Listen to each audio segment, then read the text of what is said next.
In late 1868, one man stepped into Salt Lake City with a pen sharper than any sword. His name was J.H. Beadle. He wasn't a federal army officer or a Washington politician. He was a journalist, editor of the Salt Lake Reporter, and he looked at Brigham Young's Zion and saw something dangerous growing inside the American Republic, a poisonous tree. Welcome back to Zion's Fire, an American saga of pioneer hopes tangled in polygamous knots, theocratic defiance, and the hidden costs of building a kingdom in the wilderness.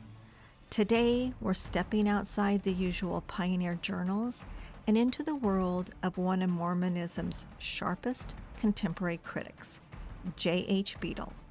He didn't just report on Utah, he declared war on it with ink and paper. Beadle arrived in Salt Lake as a curious outsider who quickly became a vocal opponent. He edited a non-Mormon paper, criticizing polygamy, church dominance, and what he called the fanatical theocracy under Brigham Young.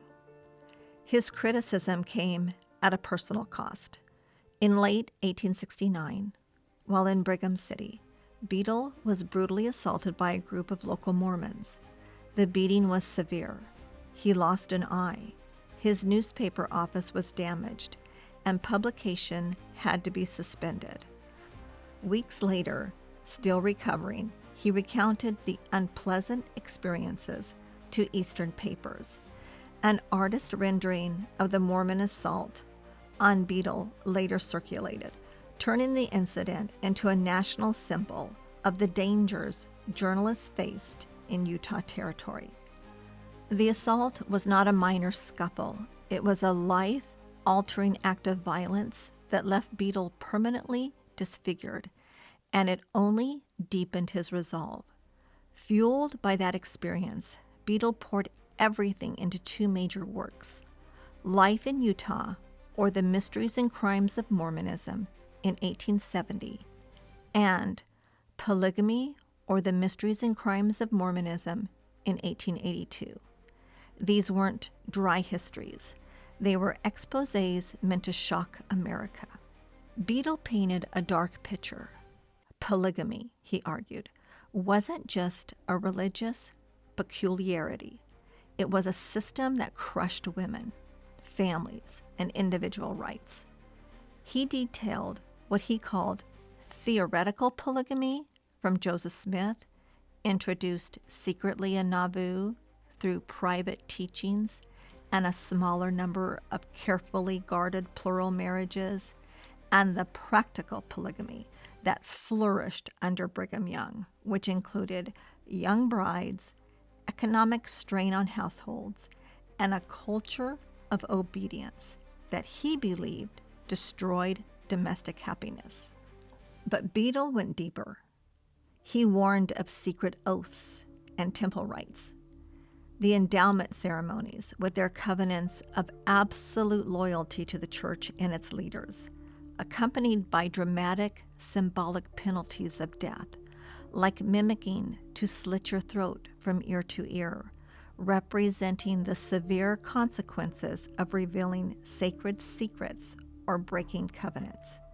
To him, these weren't sacred ordinances. They were tools binding people to a theocratic machine that placed church leaders above the U.S. Constitution. He described economic boycotts against Gentiles, non-Mormons, ordered from the top, that gave the church near total control over trade and resources, and a society where dissent could mean social ruin or worse. Then came the bloodiest charges. Beadle devoted chapters to what he called the bloody period. He recounted stories of the Danites, alleging assassinations of apostates, and the doctrine of blood atonement, the idea that certain sins required the shedding of blood for full forgiveness. He linked these teachings to real violence, including the Mountain Meadows Massacre, and claimed secret killings even happened inside the endowment house where polygamous marriages took place. To Beadle, this wasn't just religion.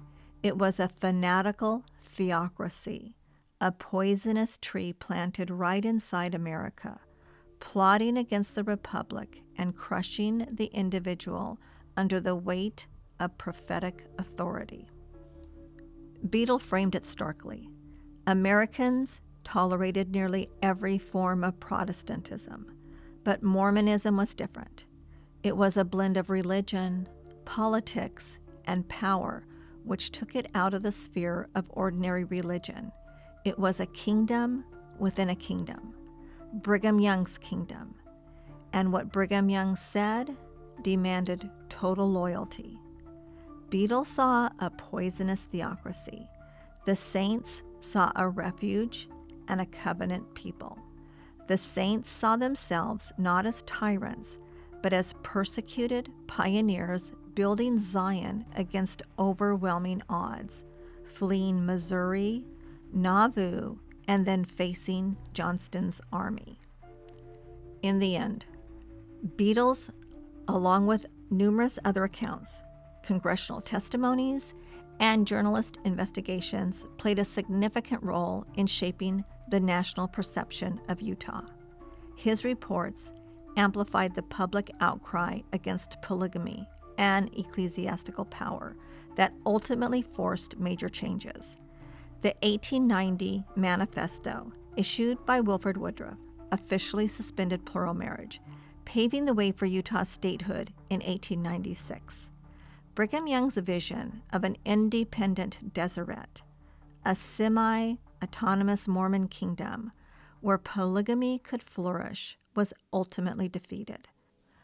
Legislation like the Morrill Anti-Bigamy Act, the Edmunds Act, and the Edmunds-Tucker Act insisted on the end of polygamy as a non-negotiable condition for Utah's full inclusion in the Union. Thanks for joining me on another episode of Zion's Fire. If you're new here, please hit subscribe and the bell. See you on the trail.